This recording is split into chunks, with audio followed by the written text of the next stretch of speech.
chaque tonne transportée, le ferroviaire et le fluvial émettent 4 à 10 fois moins de carbone que la route. C'est pour ça que le protocole signé il y a quelques jours par VNF et SNCF Réseau est si important.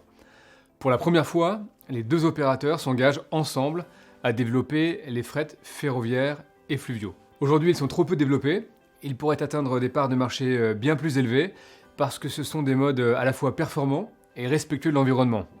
Des modes qui décongestionnent la route et donc qui améliorent la sécurité routière et la qualité de l'air.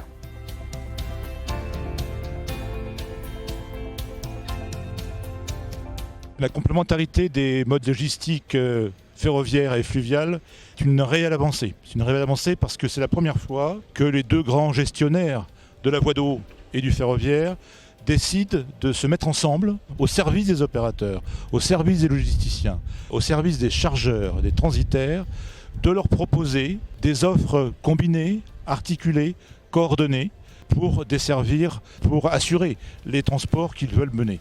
C'est quelque chose qui est nouveau. Jamais à ce jour, les deux grands gestionnaires de réseau n'ont souhaité associer leurs travaux, leurs réflexions pour offrir une offre globale intégrée. Ce partenariat va être décliné sur les territoires. Nous voulons le faire parce que ces deux modes présentent un intérêt évident en termes environnementaux. Alors ce que nous voulons faire, c'est concrètement par des actions extrêmement peut-être humbles et modestes par moment, mais précisément offrir des solutions à tous ceux qui ont besoin de modes lourds dans leur processus, qu'ils soient industriels, chargeurs ou autres.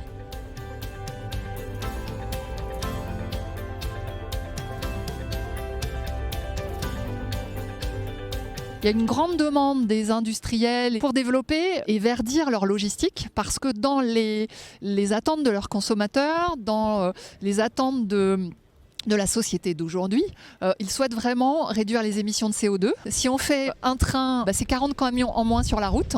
Et si en plus on peut combiner le train avec la barge sur la voie d'eau, on multiplie finalement l'effet bénéfique pour la planète, l'environnement et pour éviter aussi les bouchons sur les autoroutes et les accidents routiers, qui sont malheureusement aussi générés par le trafic routier qui est important. Pour nous, VNF et SNCF Réseau, c'est vraiment tirer parti des atouts finalement de chacune de nos infrastructures, chacun de nos modes. Par exemple, le train permet d'aller vite et de parcourir de longues distances en allant assez vite et s'arrêter aux abords des grandes métropoles et ensuite faire la fin du parcours dans la ville grâce au fluvial, qui est un transport qui est peut-être moins bruyant que le ferroviaire et qui va permettre d'entrer plus finement au cœur des villes. Pour une société comme la nôtre, le fait d'être combiné sans aucun intermédiaire routier nous permet d'être plus vertueux du point de vue du bilan carbone. Les chargeurs, en tout cas ceux d'entre eux qui ont besoin pour leurs produits de mode massifié, sont de plus en plus attentifs, bien sûr, aux aspects de verdissement de la logistique, mais aussi à la fiabilité. Et donc, plus il y a d'intermodalité, meilleure peut être la fiabilité. Ce protocole entre VNF et la SNCF, c'est l'alliance de deux gestionnaires qui mettent en commun leur expérience, leurs connaissances, leurs outils, au service de tout un secteur, logisticiens, chargeurs, transporteurs. Je sais que ces derniers forment beaucoup d'attentes, beaucoup d'espoir à l'égard de cette alliance. Et je sais que ces espoirs ne seront pas déçus. Parce que dans les mois qui viennent, des accords territoriaux seront signés entre VNF et SNCF Réseau, des accords adaptés aux besoins et aux opportunités locales, des accords qui vont permettre de mieux coordonner les activités et l'offre disponible. Je souhaite donc que ces accords soient signés rapidement.